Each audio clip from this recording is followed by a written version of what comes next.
Evil is a preference, a choice, and so is good, contra, or procreation. Bruce Charlton. Many Christians have for many centuries wanted to be able to argue that evil was an insane, unjustifiable irrationality. That it made no sense. That the only thing which did make sense was to live in obedience, and conform to the single reality that is God's creation, in the strongest possible sense that there is nothing else but God's creation. So, to be evil is to reject the only reality. One important half-truth behind the relativistic ideology of the dominant West globalist secular leftism, relates to its rejection of this traditional objective Western Christian conceptualization of good and evil as reality versus anti-reality. For traditional Christianity, as I understand, for Judaism and Islam, good was theologically conceptualized as bound up with God as the sole source of creation. God created everything from nothing, therefore evil was conceptualized as objectively irrational, because it is against everything. Good was therefore conceptualized primarily in terms of conformity to God. With this scheme, there was no positive role for man's freedom and agency except to submit to the divine order, because there is nothing except the divine order. There is only one coherent choice for each man, for each beings, in such a scheme, which is to choose allegiance to God, thus all evil is necessarily incoherent and insane. Against this the false half-truth ideology of secular leftism proposes some version of relativism, of the non-objectivity of values, which is calibrated against the bottom-line hedonic assumption that mortal life is the only life, and that the values of mortal life are therefore, merely, means towards the end of maximizing happiness and or minimizing suffering. In other words, by this account, truth is whatever happens to make me most happy, or those I care about, over some time scale that I prefer, whether immediate happiness, or some kind of predictive happiness ranged over some future span. The more recent conceptualization that swaps happiness for the double negative freedom from suffering, works the same way. Truth is just expediency with respect to minimizing suffering on a timescale from now, to some variably longer span. But relativism is itself incoherent for many reasons, as has been known since antiquity. It has no basis for asserting its own validity.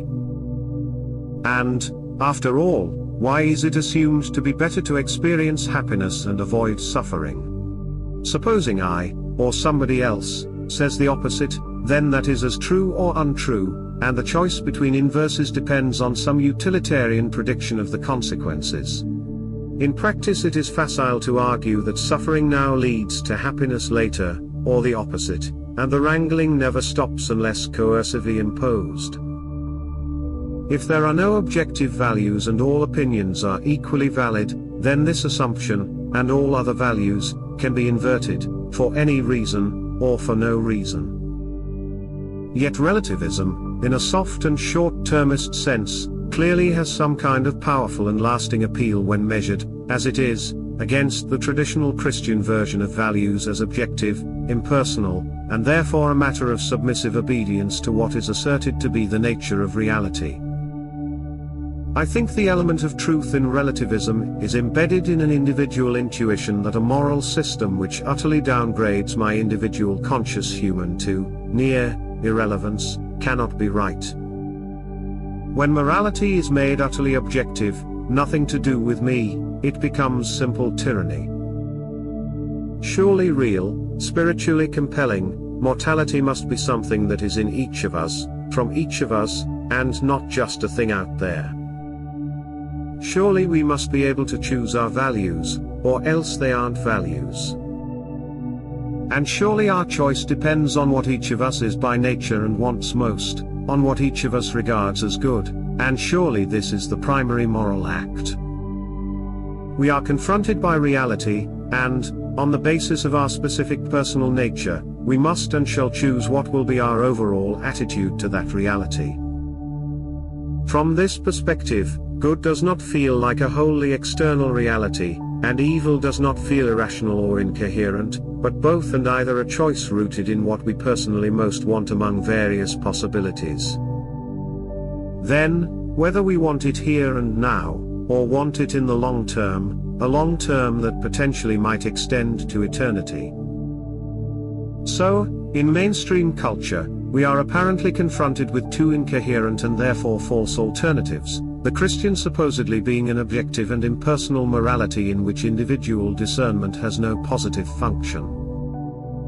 Or there is a nihilistic fatalism where there are no values, but only an unbounded choices between arbitrary individual preferences, presumably based on the fluctuations of current feelings and emotions.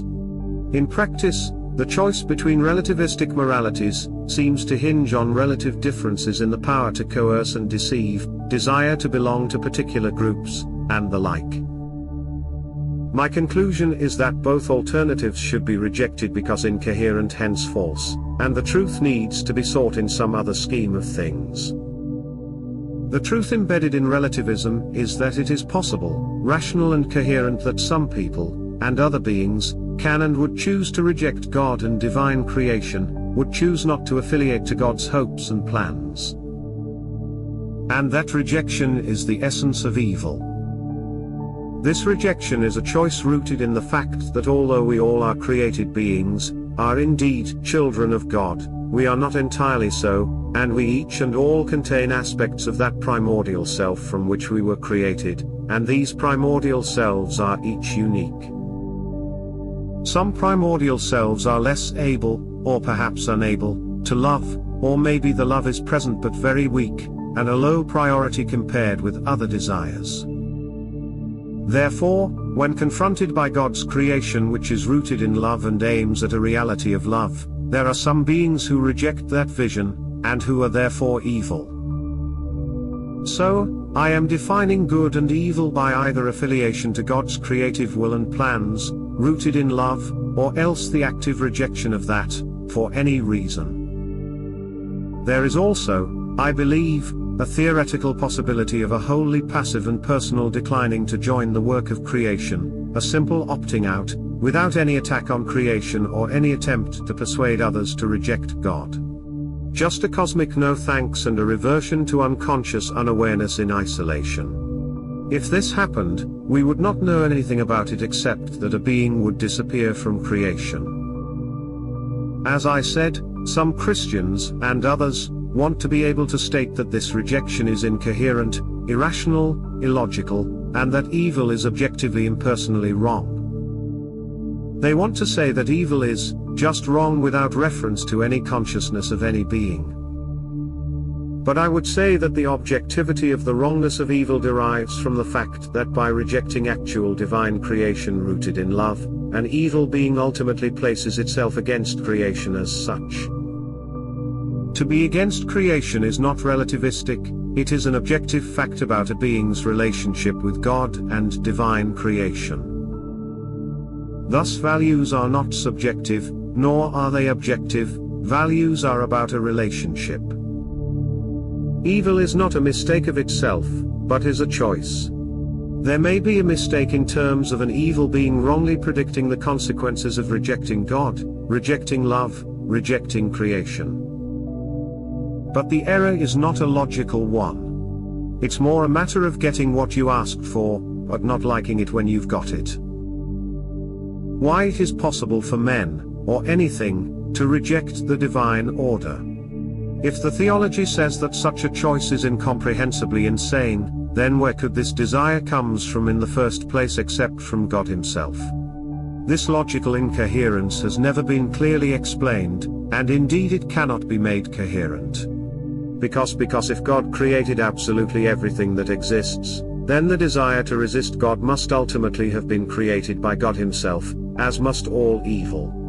Saying that God gave men free will does not answer this, because agency can only operate using the materials provided by God, which must mean that God made the evil in the first place, for evil to be choosable. Yet for Christians, specifically, God is known and said to be wholly good, so how, for a Christian, could a wholly good God provide evil for free will to be choosable? My answer, in brief, is that God is wholly good, and did not make evil, because God did not make everything from nothing, but instead created using pre-existent beings, some/most/all of whom were capable of evil by their primordial nature.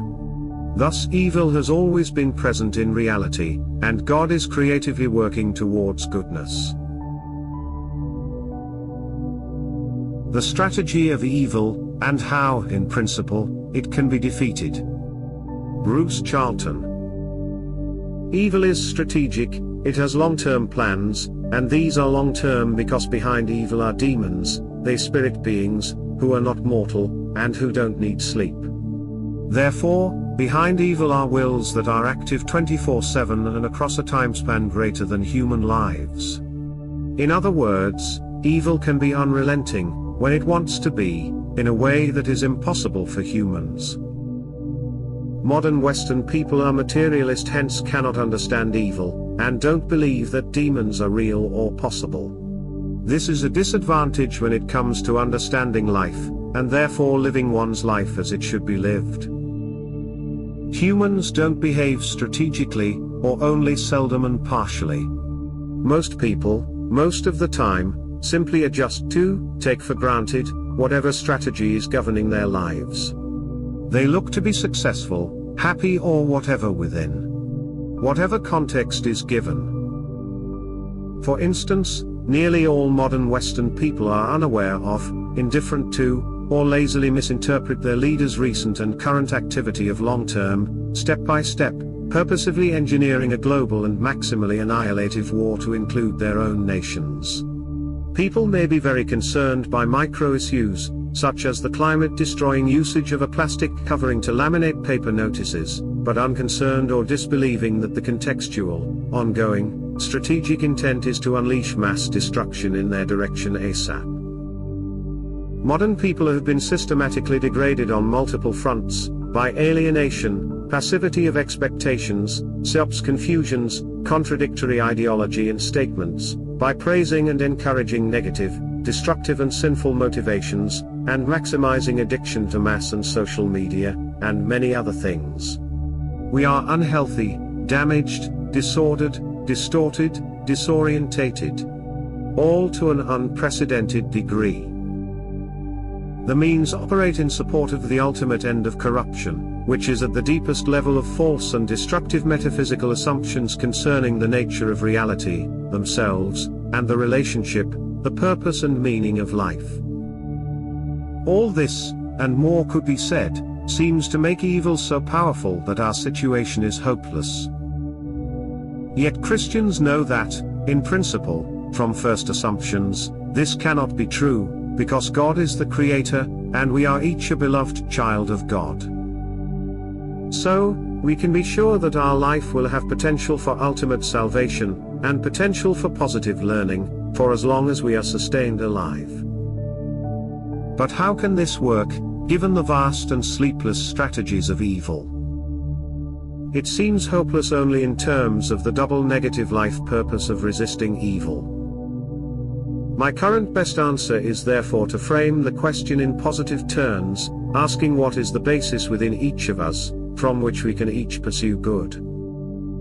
And we can then assume that we each have within us a core self, untouchable and uncorrupted, with sufficient innate divine nature, being God's children, and sufficient capacity for receiving divine guidance, from the Holy Ghost, who is Jesus Christ. We cope with evil by comparing and evaluating whatever the world throws at us, with the ongoing transcendent purposes of this core self. When the core is, overall, orientated towards good, then the quantity, strength and variety of evil is a nuisance, maybe a horror, but cannot drive us off course for long, or in the end. So long as we locate our aspirations within this self, and no matter our many and inevitable sins, errors and lapses, and because God is creating from love of us, when we have chosen to be on God's side, then nothing can touch us, not even the world-dominating power of sleepless strategic evil. Created freedom is God's square circle. Francis Berger. Everyone is likely familiar with the square circle paradox, the idea that God cannot create a square circle because to do so would be to go against his nature and, in essence, deny himself. Of course, this is the same God most Christians assume to be omni-everything, capable of doing anything and everything he pleases, except go against his nature. Hence, God can, in theory, create a square circle, but the very act of doing so would rend asunder the very fabric of creation, the logos. Hence, God either refuses to or cannot break the laws of logic, which are the essence of God himself. Put another way, God cannot do anything that usurps himself as God.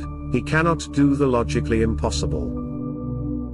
Yet, for reasons I still find inexplicable, God can create freedom from nothing, pass that freedom on to all the beings in creation, and claim that that freedom is truly free. If my freedom is nothing more than the freedom God created for me, then my freedom is not free. Full stop. The same goes for agency. If God created agency in me, then my agency is God's agency, not mine. Freedom is a square circle God cannot create. The only logical freedom is uncreated freedom. God created all the beings in creation, but he did not create their freedom and agency. The beings in creation brought that uncreated freedom into creation when God made them, meaning that God created from existing something rather than from absolutely nothing. Uncreated freedom is the source of good and evil. Beings in creation can freely align themselves with God or against God. God has very limited or no influence over this freedom. Nor does he desire to impose upon this freedom, because to do so would be to go against his nature and deny himself. God is God because he mastered uncreated freedom and is wholly good. God is God because he yearns for other beings to do the same. God is not the source of evil in creation because it arises from something he did not create. Which begs the following question: why did God allow uncreated freedom in creation? Why didn't he strip all beings of that freedom before creating them? The answer to that question lies in the limits of God's powers and, more significantly, in the overarching divine purposes of God's creation. Recommending Michael Gambon at Simenon's Maigret, 1992-3, Granada TV, and a comment on how a bad man could create a good fictional character. Bruce Charlton. I've recently watched the 2 series of adaptations from Georges Simenon's Maigret stories, released in 1992-3 by the British ITV company Granada, and starring Michael Gambon as the eponymous detective. I found these extremely enjoyable.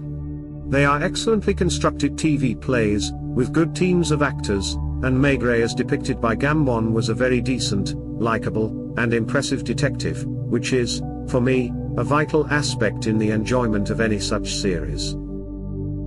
The setting of 1950s Paris was strikingly convincing, although it wasn't actually Paris, and, being made more than 30 years ago, unlike these woke preachy times, the characters also fit their appropriate time and place in terms of motives and behavior, so that I got the feeling of being transported to another world. Somewhat aside, I found it interesting that Simenon was able convincingly to create such a basically good man as Maigret, given that he was not himself such a person, at least not overall. This negative evaluation of Simenon is from what I have gathered, and indeed it seems to be a general belief. I leave it to readers to explore this issue for themselves. By contrast, the goodness of Miss Marple is easily understood as exemplifying Agatha Christie's fine personality. How is it that a mostly bad man, as I think Simenon was, can write an essentially good man like Maigret? One answer is presumably that Simenon was, like everyone, a mixture of good and bad motivations, and he wrote Maigret from that which was good in himself, from the better part of himself. Another aspect is that Maigret mysteries are like literature, in a minor genre, and do not attempt to tackle the greatest or deepest matters such as the conflict of spiritual good and evil, or the nature and implications of death. It would, I think, be impossible for Simenon to write great literature. To attain greatness, an author must draw upon his deepest nature, and for his vision of reality to be essentially good, would entail that he himself was personally committed to goodness. In other words, the work cannot be greater than the man. The greatness of the Lord of the Rings is necessarily a product of Tolkien's greatness as a man, etc. But a man who was fundamentally petty, greedy, dishonest, unprincipled, selfish or the like, and one who was affiliated to such values, cannot produce genuinely great work, try as he might.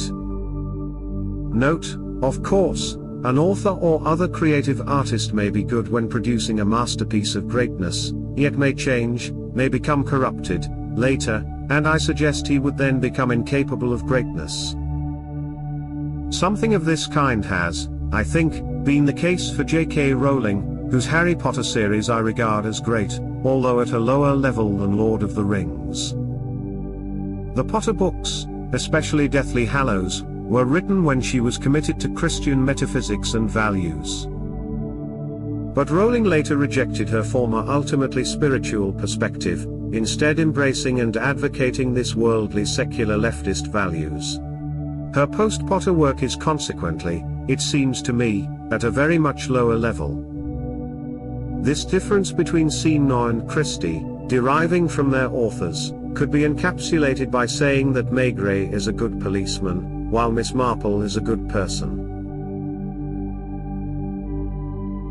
Created freedom cannot be true freedom. Francis Berger. Krista from the Authorsphere has posted a well-mannered rebuttal to my post from yesterday. I respect Krista. He's a brilliant and well-read individual, whose dogged pursuit of philosophical and theological matters deserves admiration. Having said that, Krista also has a penchant for sidestepping or strategically working around assumptions he discerns as problematic. My main point from yesterday's post was straightforward. If God created my freedom, then my freedom is not really mine, nor is it really free. Freedom can only be truly free if it is uncreated, that is, not from God. Krista responded by citing actuality and claiming that actuality and freedom are mutually implicate. I agree with that, but it doesn't address the issue of where freedom originated. When Krista uses the term actual, he means beings who possess agency. Hammers are created and exist, but they are not actual because they cannot act and must be acted upon. Hence, hammers possess no freedom. People, on the other hand, are actual beings because they can and do act from their freedom and agency. Thus, Krista argues that it would be impossible for God to create an actual being that was not free. It's a sort of two-in-one, can't have one without the other package deal. And since God creates actual beings, he also creates the freedom actual beings possess. Okay, but this is precisely the assumption that I am contesting, backed by the simple premise that if God automatically made me free when he created me as an actual being, then my freedom is entirely of God, ergo, not really mine, not really free. For clarity's sake, I will briefly outline a few of my basic metaphysical assumptions.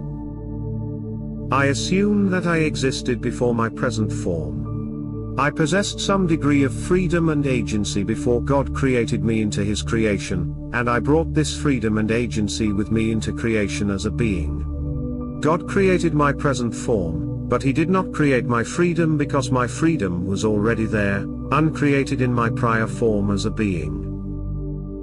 The existence of this uncreated freedom in creation is what makes beings in creation truly free. Moreover, it also coherently absolves God from being regarded as the ultimate source of evil.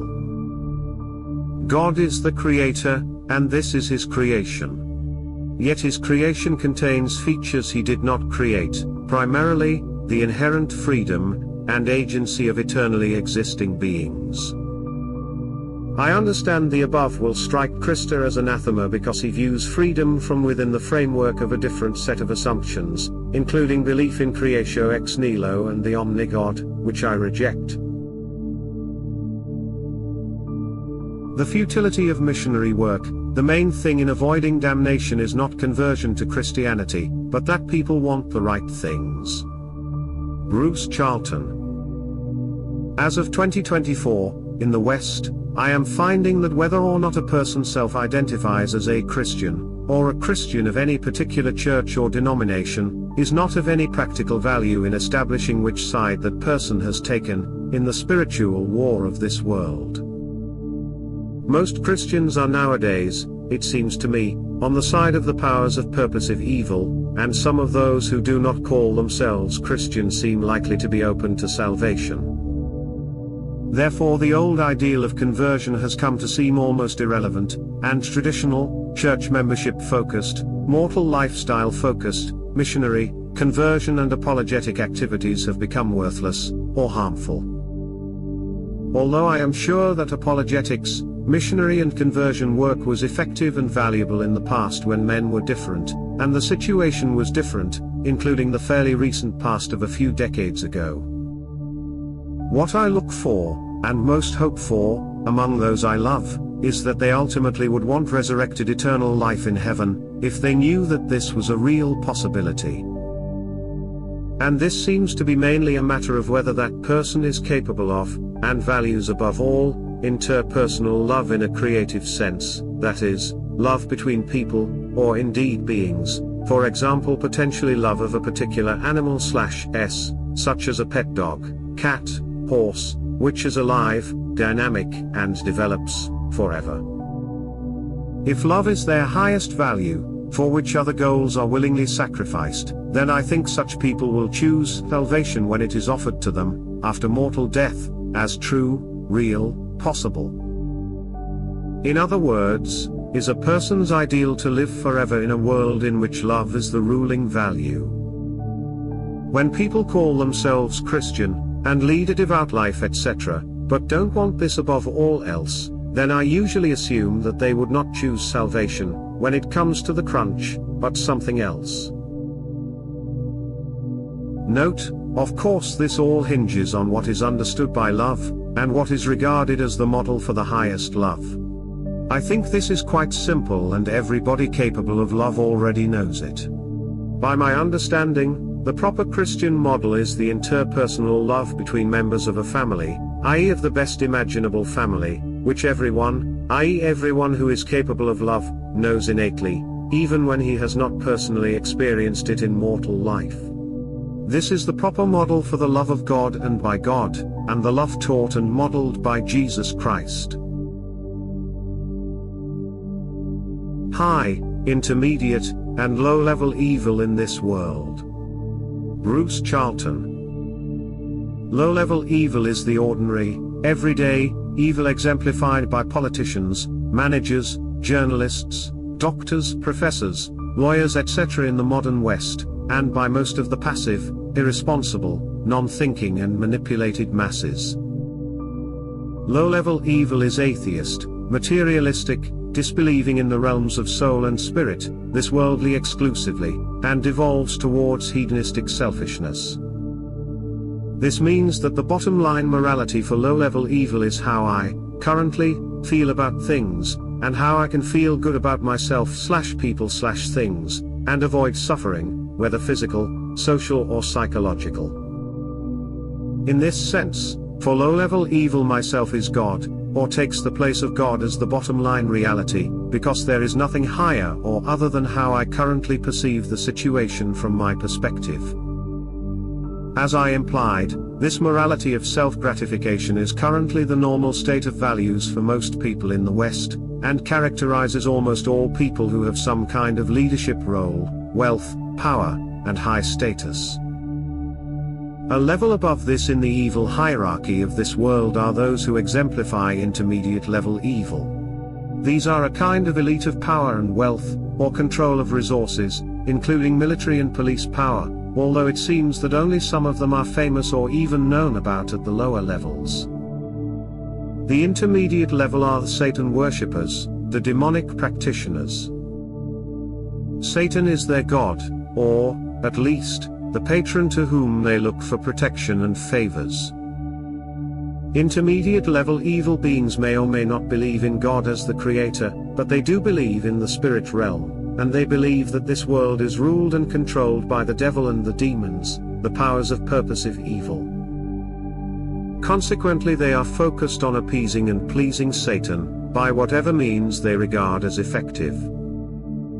High-level evil is the evil of Satan and senior demons. These at the high level know that God is real, and they know God created this reality. They are therefore theists.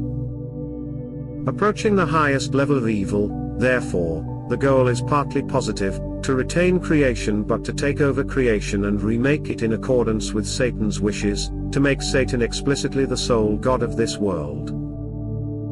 At the very highest level, however, the goal is to subvert, corrupt, and eventually destroy all of creation, because God is hated, and all God's work is hated.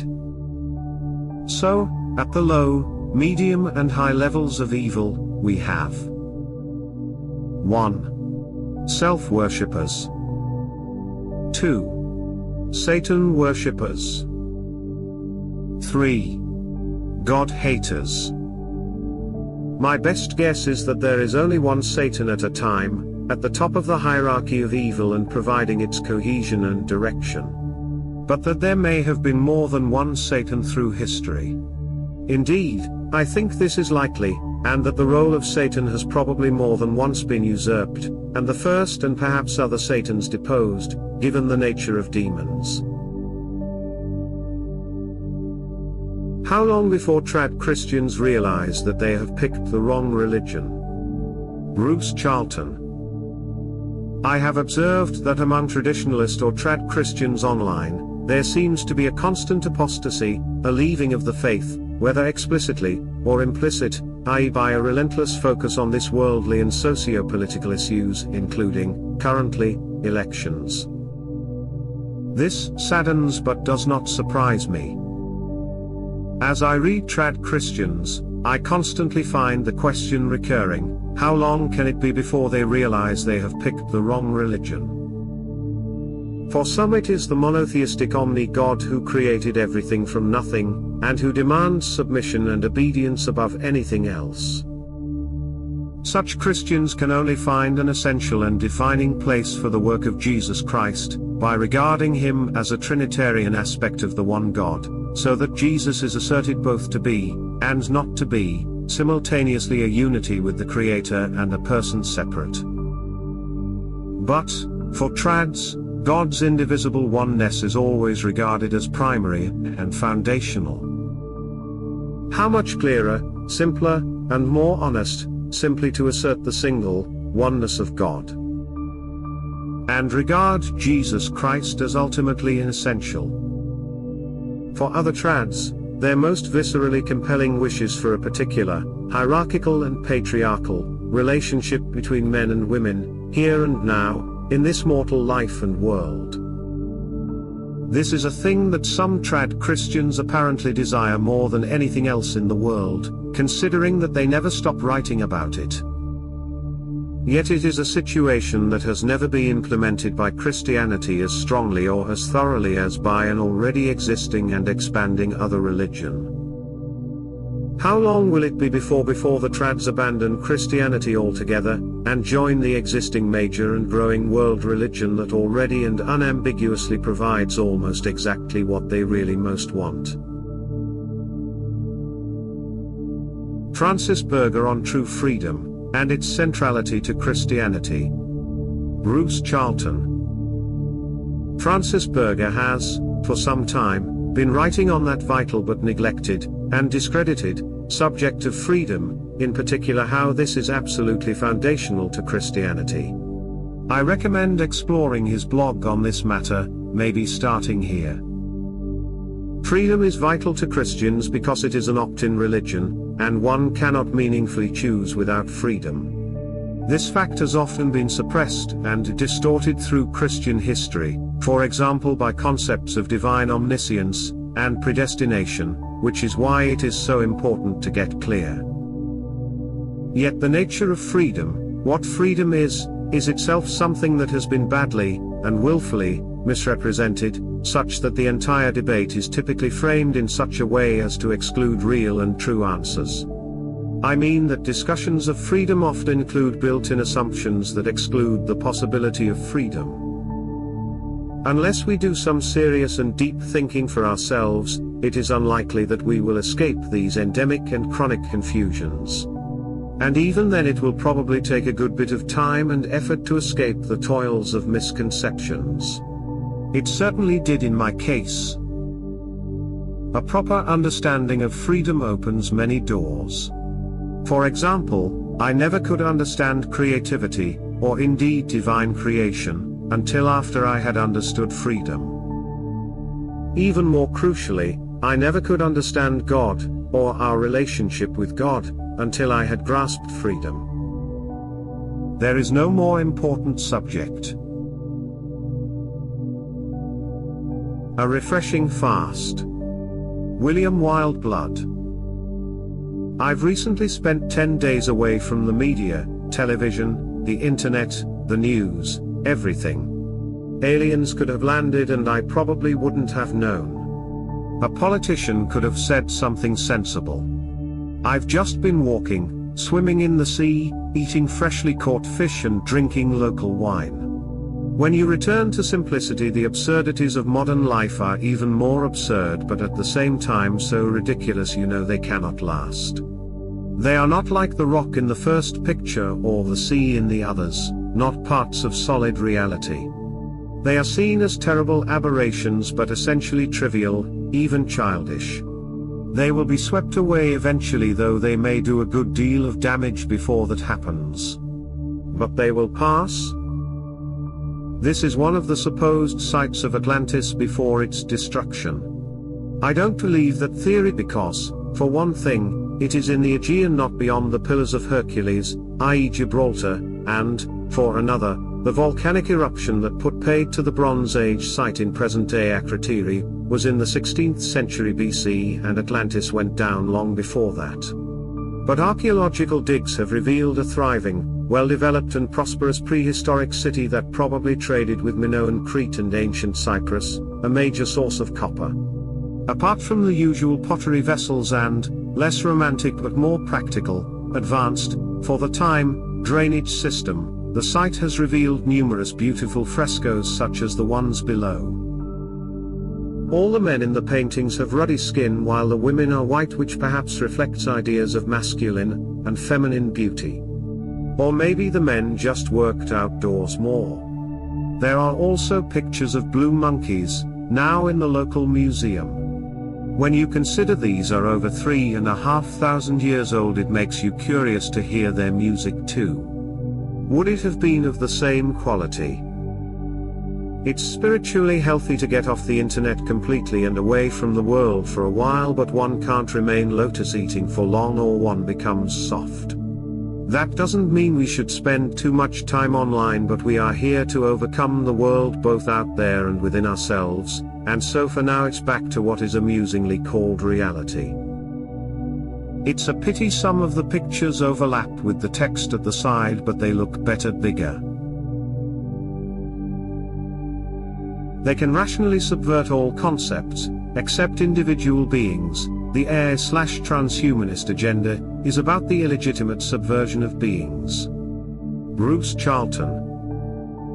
It has become a standard trope of the last couple of centuries plus, for radicals and the establishment, i.e. the affiliates of evil, as we may now recognize them, to subvert all those concepts that were at one time responsible for societal cohesion, purpose and meaning.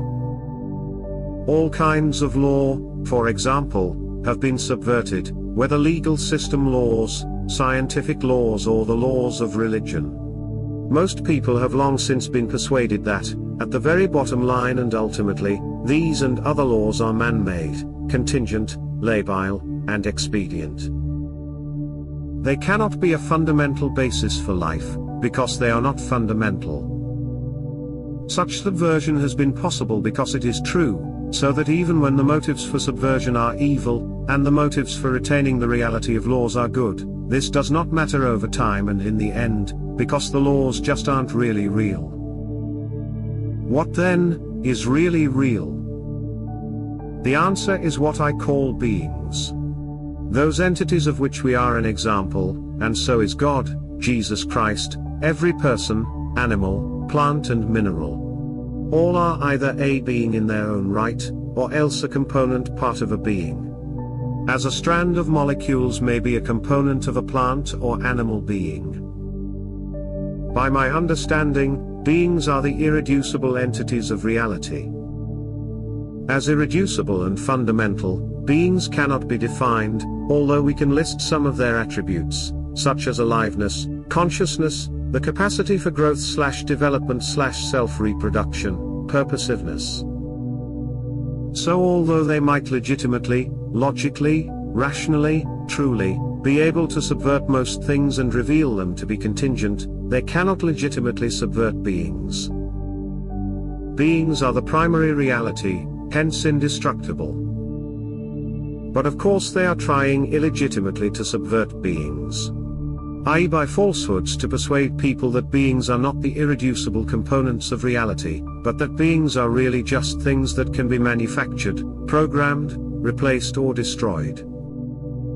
That's what the long-term and strategic AI/transhumanism strategy is ultimately about, all those fictions and philosophical thought experiments and bureaucratic assumptions, that robots can be like people, including empathic and loving, those movies that show computers can be intelligent, make judgments, have purposes, that minds can be downloaded, that men are optional elements of a society, which might be a simulation, and so on. But because beings really are the bottom line reality, all of this agenda is false. It is based on exclusionary definitions, on calculated reductionism, and on sheer lies.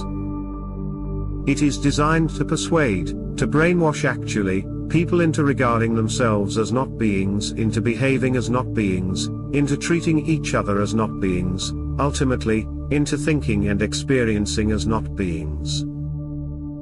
This is a huge business in the world here and now, not merely the process of dehumanizing, but actually to convince people that all beings are contingent and replaceable. Furthermore, a fair bit of religion and spirituality is part of this project. Of course we all know otherwise. We have innate knowledge otherwise. God can reveal to us otherwise, the Holy Ghost will guide us otherwise. Yet many/most people ignore all this. Such people have decided that they actively want their own not being. Their strategy of subverting beingness can only succeed if we actively invite it into our hearts. Unless we do their work for them, they cannot convince us we are not beings. But they will keep on trying, 24/7, attacking from all sides simultaneously. Because for them, to induce people really to believe we are contingent abstractions and so are those whom we love, is the ultimate triumph of evil. Note added, it may be worth clarifying, for newcomers, that all beings are primarily spiritual, only secondarily, and only sometimes, material. The material is always spiritual, but the spiritual is not always material. Created freedom is a burden. Francis Berger. If God created our freedom is of God. The best we can aspire to under such an assumption is to use this of God freedom, be free for God. Of God freedom is free will freedom, the freedom that choose between good and evil. Of God freedom defines good as God's law and evil as the rejection of this law. It is an imposed freedom. A necessary freedom. A natural freedom. Put another way, of God freedom is determined freedom, that is, freedom determined by God, who not only creates the specific nature of human freedom, but also stipulates the uses and limits of such freedom. Created freedom always boils down to the enslaving, burdensome matter of having to choose based upon naturalistic metaphysics. It reduces freedom to exterior givens between choices. This weighs man down spiritually and makes life heavy and oppressive. Created freedom buries man in the external world and perpetually presses him to choose. Of God, freedom leaves no space for genuine spiritual creativity, nor does it value it. Obedience and fulfillment of predetermined expectations are the highest values to which created freedom can aspire. The essence of created freedom is God seeking a response to himself, from himself. If God created man's freedom, then man is just an instrument in the fulfillment, or rejection, of God's law. Very few modern people care about using God's created freedom for God and choose instead to utilize of God freedom to free themselves of God and the burden of created freedom entirely. Thus, the highest modern value is to be free from God and created freedom. Nevertheless, the freedom modern people experience is basically of the same quality as of God freedom, albeit without the burden of having to worry about God at all. So much for God creating human freedom to seek a response to himself, from himself. The AI, artificial intelligence, agenda, evil works mainly by doing things to people's minds, not their bodies. Bruce Charlton. I am not saying, because it is not true, that our bodies and the physical material world are irrelevant to the workings of evil. On the contrary, the material is always spiritual, but not vice versa. However, the workings of evil are primarily on the mind, not the body, because evil is primarily engaged in a spiritual war on God and creation. It is one of the many deceptions of evil to induce people to take the common attitude of focusing on the physical and material aims and consequences of evil, rationalizing this by emphasizing that it is the most urgent thing that is needed to fix. The excuse being that after people are safe from such and such a threat, war, mass immigration, economic destruction, poisoning of food and environment, etc., then will be the proper time to transfer our attention and efforts towards the spirit. Yet this is wrong and fatally mistaken. Not just because the time of safety will, in practice, never come, and we will instead struggle from one engineered existential material threat to the next, and the next. But also because the material threats cannot, and will not, be dealt with until after the endemic spiritual disease of Western civilization has been identified, acknowledged, and self-treated. Spirit must come first, or else the desired material changes will not come at all. As many people have often noted, it is not usually, in principle, difficult to deal with the physical threats of evil. It is known how to do this, and the problem is that we do not actually do what would work. However, how this situation arose and prevails, i.e. the situation that we do not, in practice, solve soluble problems, is regarded as a superficial and trivial matter, to be dealt with after the potentially lethal problems have, somehow, been dealt with, when in reality it is the pointer towards the very essence of our civilizational malaise. Consequently, we see such insane absurdities as the vast, colossal, genuinely titanic levels of analysis, discussion, prediction, guidance. With respect to campaigning and voting in the US presidential election, including among people who purport, and suppose themselves, to be first and foremost spiritually motivated. Likewise, when it comes to commentary on the establishment drive towards implementing AI, artificial intelligence, in ever more domains of everyday life and socio-economic functioning, the focus is entirely on evaluating the validity of claims, and the material consequences in terms of unemployment, and effective administration.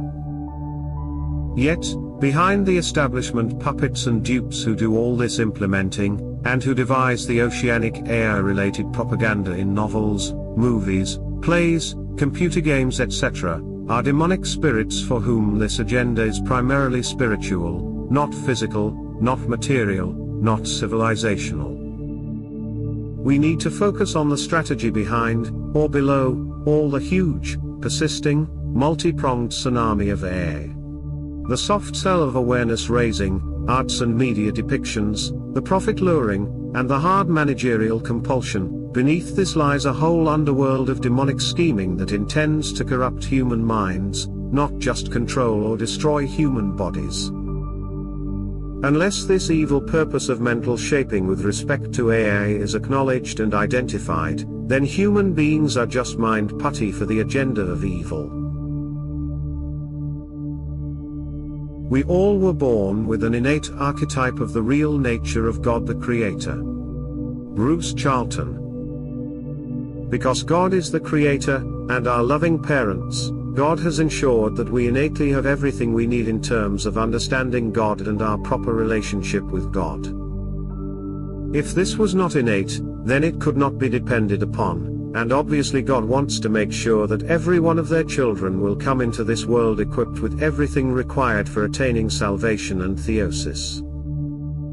Therefore, we have innately the true archetype of God, and that archetype is good parents. We already know, and not from experience, but from within, because it is built in, what is the ideal of good parents, and that this is the nature of God. This naturally and spontaneously leads to a relationship with God that is based upon love and trust. But many children develop and mature and will choose their beliefs about God, or that God is not real, and the relationship with God. And many children grow in social situations that actively encourage and incentivize children and adolescents to change, and often invert their innate knowledge. Thus our innate understanding of the Creator God as good parents is usurped by one, or several, other archetypes/s, such as God the King, God the Judge, God the Totalitarian Tyrant, and or God the Deity of philosophical abstractions. These other kinds of not parental God do not lead to a relationship of love and trust, but to very different attitudes. If God is King, then we feel like subjects. If God is Judge, we feel like defendants. If God is a totalitarian tyrant, our attitude is one of superstitious and fear-based propitiation. And if God is an abstract deity known philosophically, then God just is, creation just is, and our life just is, and the attitude is one of fatalism. When we move away from our innate and archetypal understanding, we lose the ability to experience a relationship with God. The non-parental gods are not personally, individually, knowable nor understandable, therefore they all open a path for human exploitation, for instance by individuals or groups claiming special expertise to know what God demands from each us. Furthermore, in moving away from what is spontaneous and intuitive, the alternatives feel arbitrary and incoherent, therefore belief often becomes a mixture of mutual contradictions, as when people strive to combine God and Judge or King with God as Heavenly Father, or when they strive to comprehend how God the totalitarian tyrant can also love us. Such contradictions lead to abstract solutions that conceal their own incoherence behind incomprehension. So that the proper way to love an incomprehensible God necessarily becomes a special, abstract and incomprehensible kind of love, that is then stated to be superior to the interpersonal love of parents that we all innately do understand. We are born into this world with an understanding of the nature of God the Creator, and our properly loving and trusting relationship with heavenly parents. We find ourselves very far away from this reality, far away in several possible directions, and perhaps confusingly alternating between them. Our task is, by conscious choice, to return to that original knowledge. Right and left. William Wildblood. The cause of many of today's woes is often said to be rooted in the ever-increasing influence of what is loosely termed leftism, an influence to which politics, culture and even religion and science are submitted. It is the dominant ideology in the West. As the definition of the word frequently shifts in focus, it might be helpful to look at the underlying forces for what eventually becomes a tendency to right or left in an individual's mind. This takes us, as it were, behind the curtain and shows that what lies underneath an overt political position is something deeper, something that relates to our approach to reality and, ultimately, to God. I should add that most of what is called right today has absorbed much of the leftist ethos and become just a diluted form of its supposed opponent, so you cannot identify public and political right and left with the way I am using these descriptive terms here. In the end times things come to a point which means all souls must choose one side or the other. The famous sheep and goats. I am not saying anything so crude as right is good and left is bad because, as things stand, neither right nor left are spiritually healthy. Also, there are elements of truth in both sides, as there must be, since no one would willingly choose naked evil. But the good is often used to mask an underlying spiritual rottenness and an excuse to justify it. However, though the right is not in any way properly in line with the truth of God, it usually does not directly oppose it as leftism, for all the ostensible good in it, almost always does. These are the characteristics in a person which mark an inclination to right or left. They may be responded to on an instinctive level rather than adhered to overtly, and in the case of the negative qualities they will be dressed up to resemble something finer. But these are fundamental motivations that form an individual's outlook on life. Right. Belief in God, freedom, love of something concrete, whether it be country, religion, nature, hierarchy, truth, common sense. Primary motivation is for certain things: respect, honor. Left. Rejection of God, ideology, control, equality. Primary motivation is against certain things: resentment, rebellion. A leftist will say this is prejudiced and paints one side in its best colors and the other in its worst. He will say it ignores the determining humanism of the left and its compassion for the needy and the downtrodden. And he will say, what about the greed and lack of empathy of the right? By his lights he has a point, but, as I said, I am trying to uncover what lies at the deepest level of leftism as its psychological motivation. No doubt, many leftists do feel themselves to be inspired by humanistic compassion, and perhaps, to a degree, they are, but if you go to a deeper level you will find the rejection of God, and this is true even of religious leftists who will reinterpret God to fit their own desires. And as for the greed and lack of empathy of the right, I am not talking about economic systems here but moral and cultural standpoints which are much more important. There are materialistic forms of the right which are severed from their roots. These are irrelevant to my case. The left is always materialistic even when it is spiritual. The first leftist was Satan, fired by envy and resentment of God. The first humanist was also Satan when he told Adam and Eve to disobey their creator and seek to become gods themselves. This points us to the truth that the best definition of leftism may be that it is the rejection of God. Not necessarily disbelief in God, because Satan clearly believed in God. But he rejected God because he wanted to put himself, his wishes and his desires, in God's place. This is the root of leftism. Note, everybody has everything within them. What matters is what predominates. How did Jesus accomplish the second creation, resurrection and heaven? Bruce Charlton.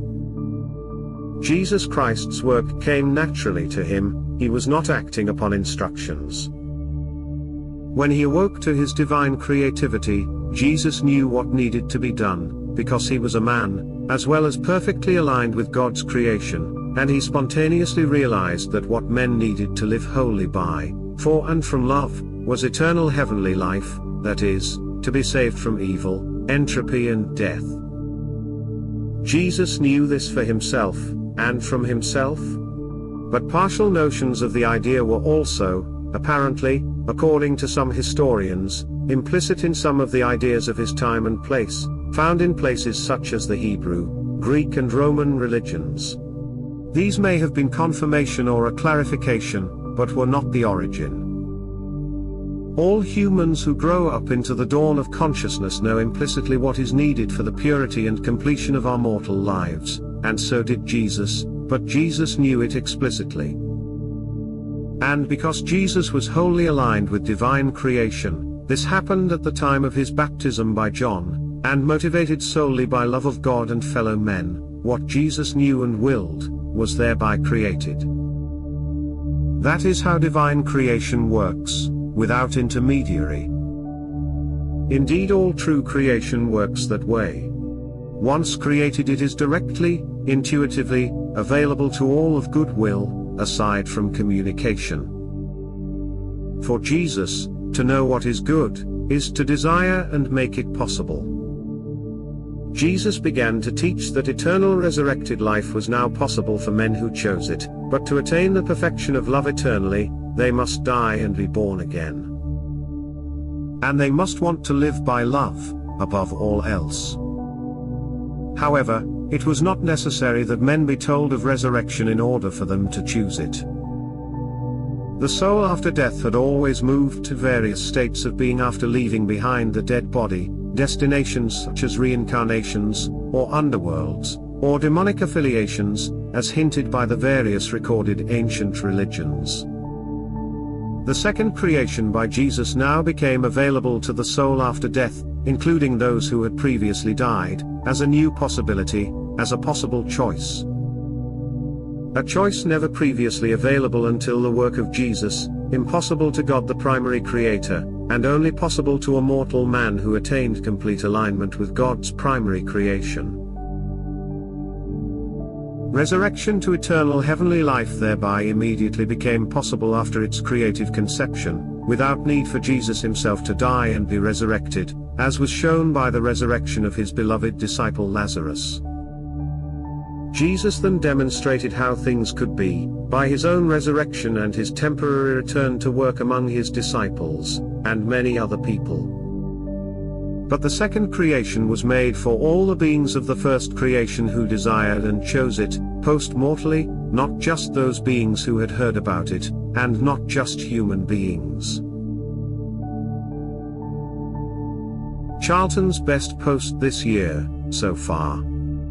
Francis Berger. I encourage those who have not yet read Dr. Charlton's recent post concerning Jesus, and the second creation to do so at their earliest convenience. The post begins with the sentence: Jesus Christ's work came naturally to him, he was not acting upon instructions. Those who understand what Dr. Charlton is implying here are likely to comprehend or at least somewhat grasp some of the themes romantic Christian blogs regularly address, themes like aligning with God, spiritual freedom, agency, love, creativity, and heaven.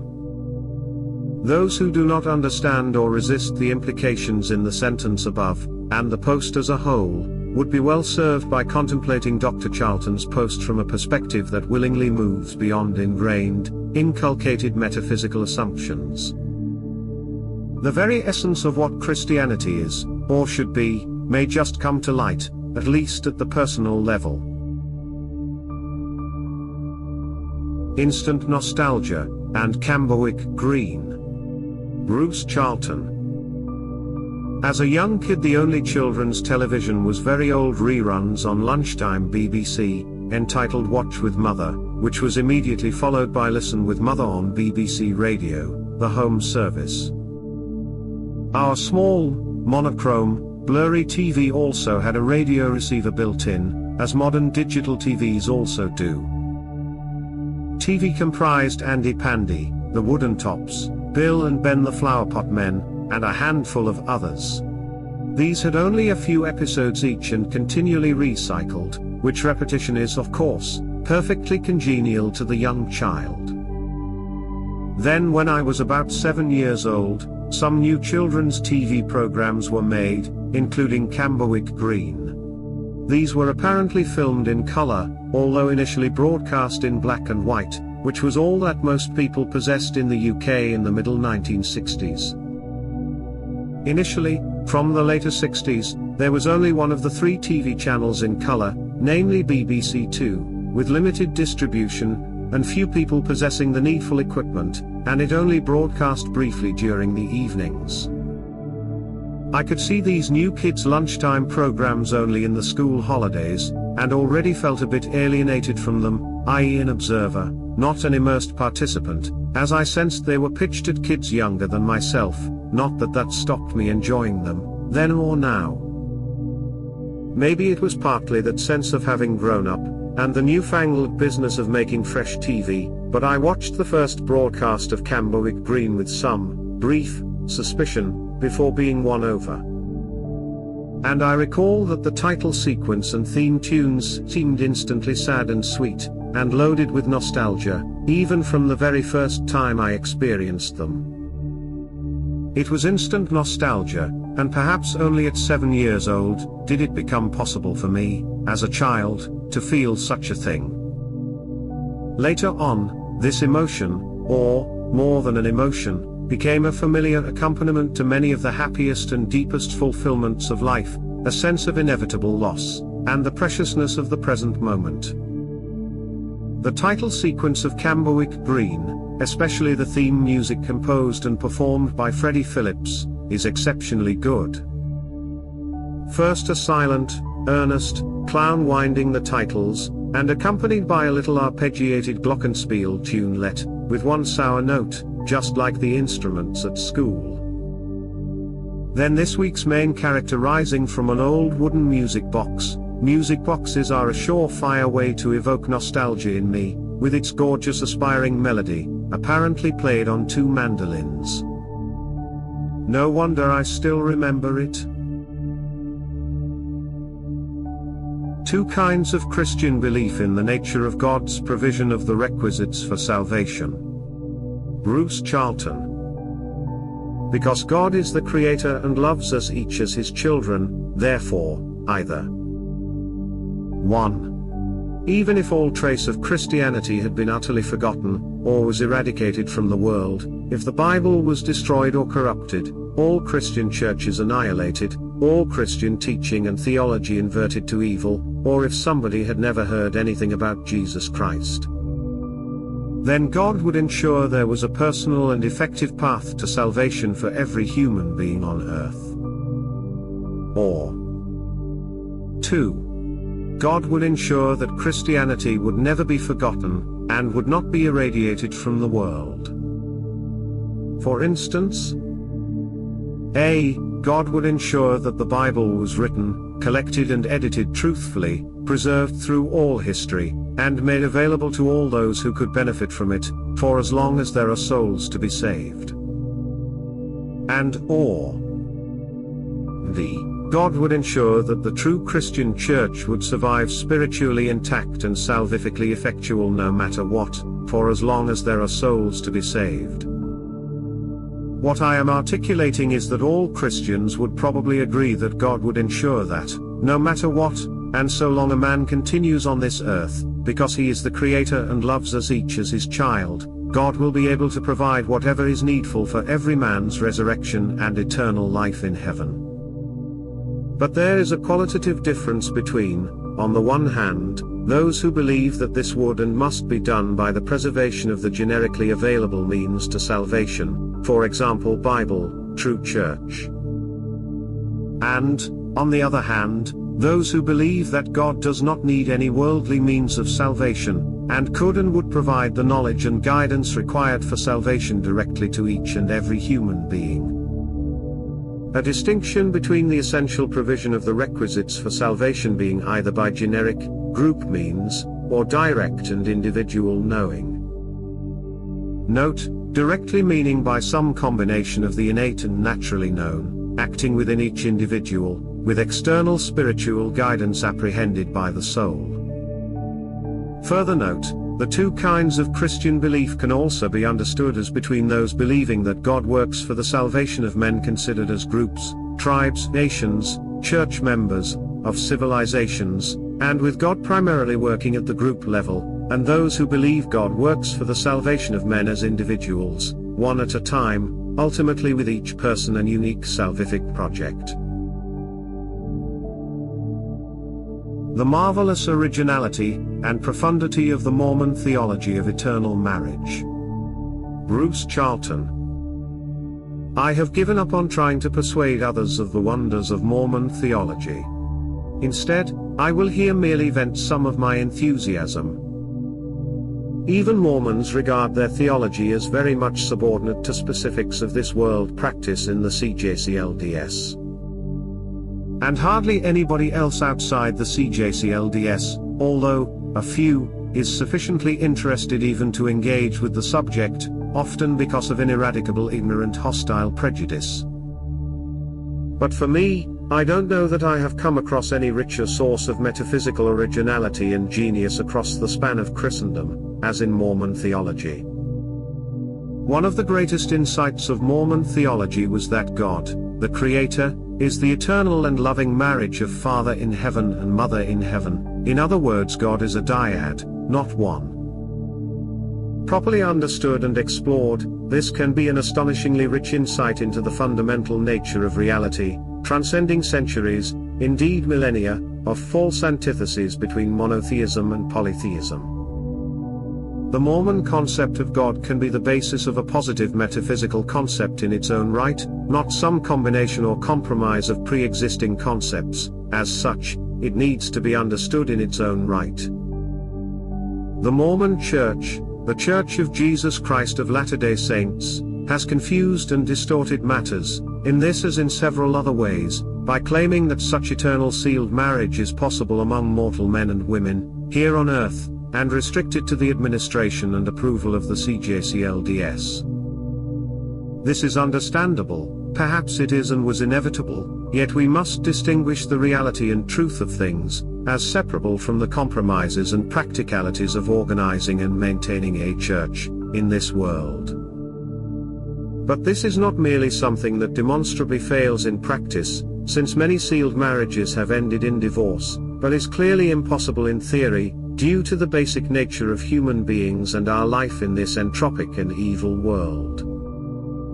The basic nature of this mortal life cannot be transcended by mortal men, and the fact of men organizing into churches, making claims of the church's transcendent power, or that church rules for living are mapped onto postmortal and heavenly realities, are simply false, because they contradict the nature of this world, and contradict, too, the whole rationale of Christianity as entailing death and resurrection. We cannot make heaven on earth, else there would be no need for heaven. And Jesus Christ insisted that there was need for heaven, and by his work showed why and how. We cannot replicate the eternal realities of heaven with our mortal minds and bodies, and claiming that we can, acts against the core realities of what Jesus did and why. Churches, and their rules and rituals, do not control our access to heaven, and indeed, the behaviors of church members, since 2020, especially, demonstrates that nobody really believes that they do. They are merely too concerned at the implications of acknowledging they don't believe, which double negative is not the same as, and much weaker than, positive belief. So, to understand the profound truth of the Mormon theology of God, requires that Mormons, as well as other Christians, set aside the confusions related to how such spiritual realities are crystallized into material and mortal terms here in our lives on earth. Yet, our aspirations can and should be heavenly and spiritual, even as we acknowledge that their practice is mortal and corruptible, not just corruptible, but actually inevitably corrupted, to some degree, sooner or later, by entropy and death, even when not by evil. Thus the desire and aspiration towards eternal marriage in the Mormon sense is a new, as of 1830, beautiful and life-enhancing one, and a vital corrective to the destructive, indeed nihilistic, mainstream Christian doctrine that marriage is necessarily a temporary expedient that is dissolved by death, combined with the assertion that there is no marrying in heaven. This aspiration is true and good, although eternal marriage cannot be actually attained until after we are resurrected and have become wholly and eternally committed to live by love. It requires resurrection to be able to make eternal commitments, for the reason that resurrection is itself the foundational eternal commitment, i.e. to live wholly by live, and leave behind sin. Earthly marriage, and the innate desires and motivations we have in relation to it, even when we may be unable to find it during this mortal existence, provide the basis for understanding the reality of heavenly marriage, and of the original, originative, creative nature of God, originating, that is, in love, with creation, including but not restricted to procreation, understood as a manifestation of love. When Joseph Smith had his vision of the dyadic nature of God, he was both a prophet and a philosopher of genius, but when he tried to make this vision a concrete reality among the members of the new Mormon Church, he was merely a gifted and able leader, a kind of king and judge perhaps. Furthermore, the nature of God as from a heavenly marriage need not be, and I think is not, a template for every man and woman, past, present and future.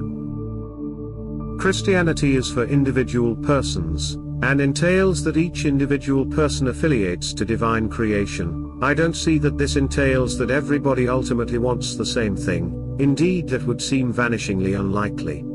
Since each is unique, surely there will always be genuine exceptions, as well as those making excuses to justify special treatment. And what would be the point of a creation consisting of everybody doing the same thing? Multiplicity would then have no function or reason. Another of Joseph Smith's great prophetic insights was that heaven was a family, in a literal as well as metaphorical sense. And a loving family, even here on earth, can and often does incorporate many kinds of life motivations and self-chosen roles, among its loving members. Resurrected and eternal individual men and women will develop what is distinctive in their original and innate nature, and this may or may not lead them into eternal marriage of a kind analogous to that of God, our heavenly parents and the primary creators, and thence to procreating spiritual children, in the way that Joseph Smith seemed to regard as the proper goal of all people. I include this, not because I am necessarily correct in contradicting this particular aspect of Joseph Smith's revelations, but as example for how we ought to engage with them, as realities. Realities we may know about now, and experience temporarily and partially in mortal life, but realities that are only doable in resurrected post-mortal life. For all its essential insights, at least, they have been essential for me. There are significant deficiencies in Mormon theology. Two of the most important are an incoherent and double negative understanding of Jesus' real vital importance and the true nature of his work, which error was, apparently, inherited from mainstream Protestant theology. Another mistake, I believe, is also inherited, which is to regard the Holy Ghost as a separate personage from Jesus Christ, which, as with mainstream Christianity, makes the HE into a nebulous abstract entity with no clear provenance or role. A Harry Potter Retrospective. Bruce Charlton. Although the unprecedented Pottermania that gripped the Western world until approximately a decade ago has now receded, the opinion I formed of the Harry Potter series of 15 years ago as being a work of genius has by now survived multiple, 6 complete re-readings, plus further dippings in. I find my appetite for the Harry Potter books undiminished, and get more from every time I encounter them. I was late to the series, having sampled, and discarded a few of the Philosopher's Stone and a couple of earlier books. I kept falling at the fence of the Dursleys, especially in the first book, where this part of the plot takes up many slow and tedious chapters before Harry eventually enters the wizarding world. It therefore does not surprise me that this book was rejected so often before finding a publisher. If the editors were anything like me, they will not have got through the early section to reach the good stuff later. Those parts of the books featuring the Dursley family continue to strike me as mostly unsuccessful, and written at a much lower level than the rest. The Dursley characters are cartoonishly unbelievable, when they are not figures of oppressively heavy-handed juvenile satire. Furthermore, the way that Harry, who is believable, and with whom we empathize, is physically and psychologically tormented by the Dursleys in the first and other early books, is so appalling that it is either viscerally horrific and overwhelms the other elements of the story, or else we are compelled to adopt a superficial and appropriately cartoonish level of engagement in our reading, which is what most people seem to be doing. Thus it was not until 2009 that I actually read the Potter books, although I had watched the movies as they came out, with no great depth of appreciation, except for The Prisoner of Azkaban, which is, in retrospect, unsurprising, since the movies had been almost completely filleted of profundity. Then in 2009 I read the second-to-last book, The Half-Blood Prince, before launching into the crowning glory and triumphant vindication that is Deathly Hallows. After which I went back and read all the earlier 5 books, albeit probably not in order of publication. And I was hooked. Harry Potter has since, over a span of 15 years, proved to be robustly enjoyable across a wide range, from its large cast of memorable, indeed archetypal, characterizations, its abundant and delightful humor. Surely this is an underrated facet. These books are very funny in parts, the richness of invention, excitement, and adventure, the very impressive plotting, mastery of the full range of techniques of an expert murder mystery writer was evident. And most importantly, these books, spiritual depth and edification across the series. The accomplishment of such a long coming-of-age time frame, for several major child characters as well as Harry, makes these books unique in my experience. While I have no idea how the Harry Potter book series will fare in future, in terms of mass marketing and cultural significance, for me they have easily passed the test of repaying repeated engagements over a long time span. Gravity and Levity. William Wildblood. What stops a soul ascending to the heavenly realms after death? It is its weight. A soul is literally held down by its weight or rises because of a lack of weight. In the physical world, gravity is the dominant force, but in the spiritual world, levity takes its place and your spiritual lightness draws you upwards. What causes this weight? Several things, but chief among them are attachment to the material world and sin. Sin is the main deadweight that holds the soul down. Lack of sin, or minimal sin, since no one is entirely free of sin, allows the soul to rise. There must also be the positive qualities of aspiration and imagination, which is the capacity to respond to the higher worlds, but attachment to sin and to material things are the major weights that pull the soul down, and prevent it rising. Thus, you could say that gravity operates in the next world too, but it operates in terms of consciousness. What is the main antimatter force? It is alignment of the mind with the Spirit of Christ. This is something much more than belief in Christ. It is the assimilation of your soul with His. Morning Café Meditation Uncut. Bruce Charlton. Partly from idleness, and partly because it might interest regular readers, I am putting down the notes I made during this early morning's café meditation of some 3/4 of an hour, which followed a half-hour amble to reach the café. The procedure involves slowly drinking the largest available extra hot cappuccino, no chocolate topping, while reading something, thinking, and making notes. This morning's book was On Quality by Robert M. Pirsig, a posthumous collection of essays and aphorisms. It is from such musings and notes that I often generate blog posts, although usually these are done at home, by a similar procedure, early in the morning, rather than in a cafe. Editing is restricted to omissions of personal data, additional spacing between thematic paragraphs, clarification, indicated thus, and some expansion of ungrammatical notes into sentences. Notes from Friday 13th of September 2024. What is ultimate right and wrong? It is objective, but still, always a matter of opinion. Because anyone might feel that love was evil, virtue was evil, that selfish hedonistic now was the highest value, even in a world that is objectively the creation of a God motivated primarily by love. Such a person, might claim that he intends to build another creation, based on other principles that are not love. Or he might not value creation but hate it, and enjoy destroying it, and to be indifferent to the future, or else may not care if the outcome was to destroy his own world.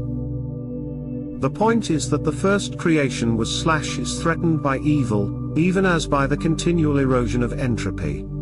A second creation was needed, in order that those who did value love above all, can love free from entropy and evil.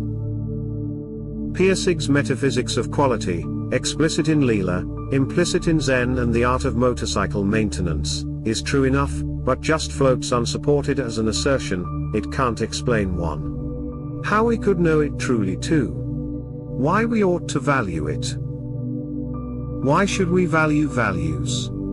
And one value over others. Religious mystic, falsely associated with Eastern, deistic, oneness. Whereas Christian mystics should know that deity is God who is ultimately a man.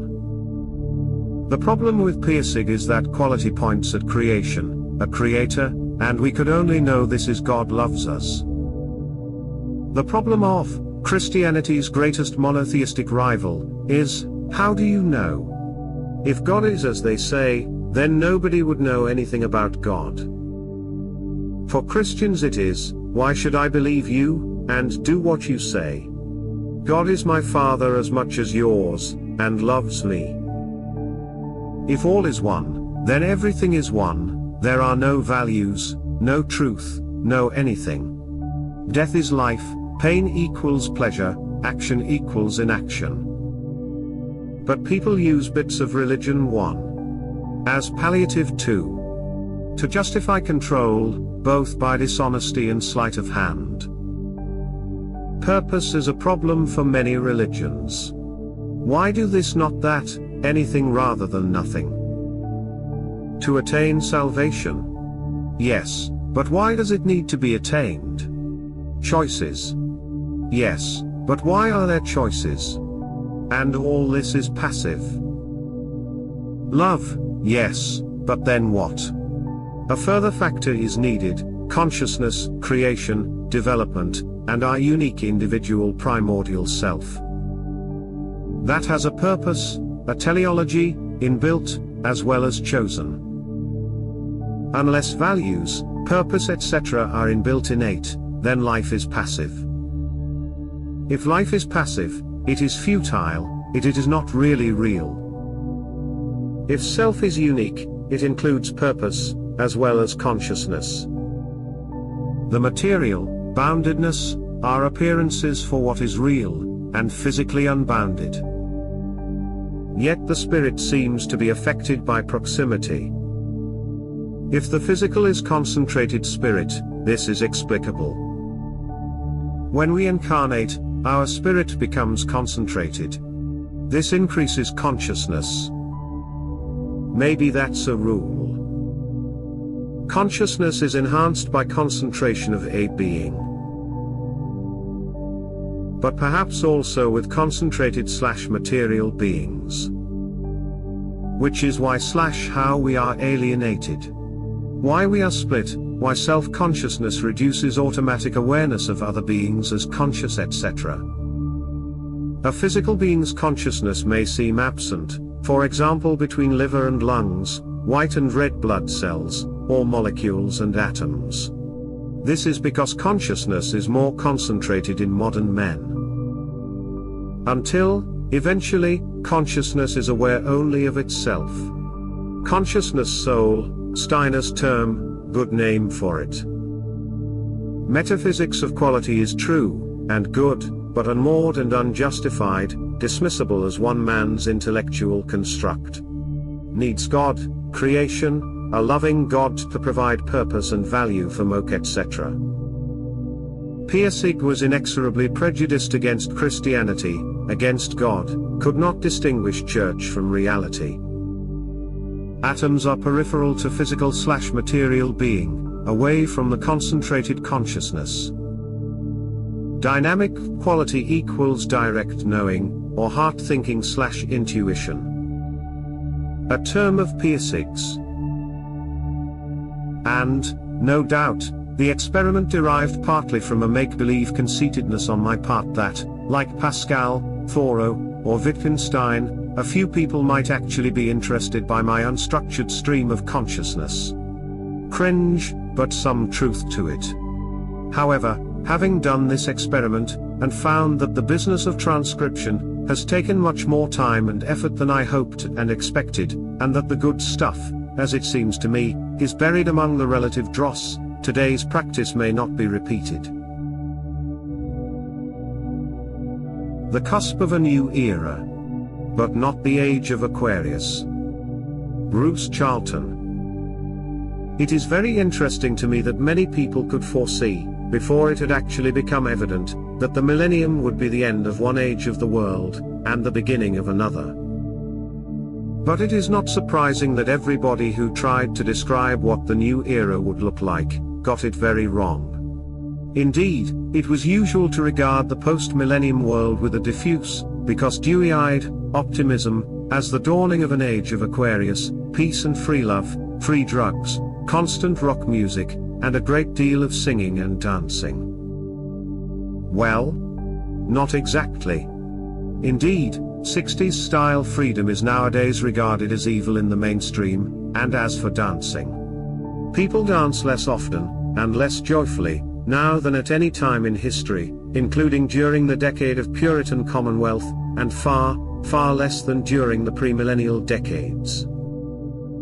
Dancing aside, it is evident that we are now deeply, and it seems irrevocably, into the end of the present era of world civilization, and the end, too, of an age of the world. I say irrevocably because it is primarily an act of self-destruction, a willed destruction. Although most of those who will their own civilizational and, almost certainly, personal destruction would strenuously deny it, and will shrilly justify every single destructive policy and action of the vast and interlocking strategy of self-annihilation, by, what seems to them, reasons of values and necessity, that this is mere shallow feel-good nonsense is almost instantly revealed when any honest attempt at understanding is embarked upon. The leadership class live in a bureaucratic world of untruth, dual dedicated to careerism while feeling good about themselves. Which combination is why they must be so pervasively dishonest. One can only feel good about deliberately planning and escalating gratuitous wars, by lying to oneself and everybody else, all the time. Meanwhile, the masses have chosen deliberately not to understand what is happening, which means not even trying to understand, and squashing one's own personal capacity to think and learn from experience, by self-drugging with mass media, addictive socializing, and assorted intoxications, these being perceived as the only alternative to becoming crushed by fear and despair. The combination of an utterly corrupt leadership class with an utterly self-neutered mind-numbed population has led to the truly astonishing spectacle of a world that is today literally on the threshold of escalating mega-death from international war, with economic and trade collapse and famine, with far less public reaction or response than to a sporting event or celebrity scandal. There is, indeed, in England, who is currently closer to experiencing war than any other Western nation, no perceptible social awareness. We may hope for someone, somewhere in the West to have the basic common sense and capacity for consecutive thinking to step back and reverse the ongoing trends. But there are a complete absence of any such persons in public life, or indeed anywhere at all. Trends that have been advocated and celebrated for decades, driven by unified leadership and all major social institutions, would be very difficult to stop if there was a powerful and cohesive will to stop them, but there is not. By my judgment, nobody has any coherent or plausible idea of what is coming after this era, probably because the roots of the coming collapse are so deep and extensive, that it is almost unimaginable what might grow once these roots have destroyed themselves. Which destruction is currently ongoing, and soon will be all too obvious. This is why we hear so many cyclical theories of civilizations. People simply can't imagine anything except a return to some previous situation. Of course, what this inability to imagine a plausible and coherent future may amount to, is that this could be the end of civilization. After all, in this entropic and increasingly evil world, everything will have an end sooner or later. At some point, maybe this is what it is like to inhabit an end without prospect of a new beginning. And this is all covered by the words and actions of Jesus, whose kingdom is not of this world, and whose work specifically enables all those who follow him to transcend the end of this world, when, not if, it comes. So far as I can tell, this is the only antidote to becoming paralyzed by fear and despair. We each, I think, need to be able to envisage the end of everything, and I mean everything, in this mortal world, and yet realize that even this need not be the end for us, unless we choose to make it so, but a transformation and beginning of something far, far better, and eternal. It is on this basis, from this basis, that we should live and fight, not to save civilization, not even to save the world, because these cannot be saved, and our civilization as it is either wants nor deserves to be saved. But we should live and fight in this world in ways that contribute to everlasting life beyond this mortal life, heavenly society we may enter after this corrupt civilization, and the for eternal divine creation rather than this world, which derives from and sustains good, but mixes in so much of evil and entropy. Real freedom is knowing, not choosing. Francis Berger. Freedom. Love. Faith. Christians like to believe that they have nailed these down at the personal level, but real-world experience indicates that this is very far from true. Most Christians have no direct knowledge of these values and principles and rely instead on external, secondary sources for knowledge and guidance. Sometimes these external secondary sources originate from Christian traditions, however, they are often merely echoes of the materialist totalitarianism currently dominating the world. Of all purported Christian values, none is as ill-defined as freedom. Everyone appears to know what freedom is, but very few genuinely know it. The conventional Christian attitude toward freedom assumes the existence of something termed necessary freedom. Necessary freedom implies that when God created man from nothing, he simultaneously made man an actual being, that is, created him with the inherent freedom and agency to act, think, and make moral decisions and choices. In this sense, man's freedom and agency are created in the same way man's skeleton and hair are created. They all originate from nothing, which God then somehow made into something. Man has no say in the skeleton God created for him and can do very little to alter his created skeleton. Yet he is completely free to utilize the freedom God gave him because freedom is not the same thing as a set of bones. And what is this freedom God gave man? Moral choice. The freedom to choose between the tempting demon on one shoulder and the consoling angel on the other.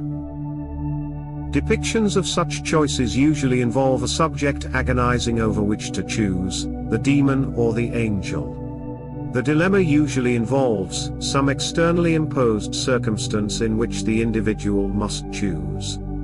Is such torturous deliberation the essence of freedom? Moreover, is God's gift of created freedom to make such choices gift at all? Everyone appears to know what freedom is, but very few directly know it, let alone experience it.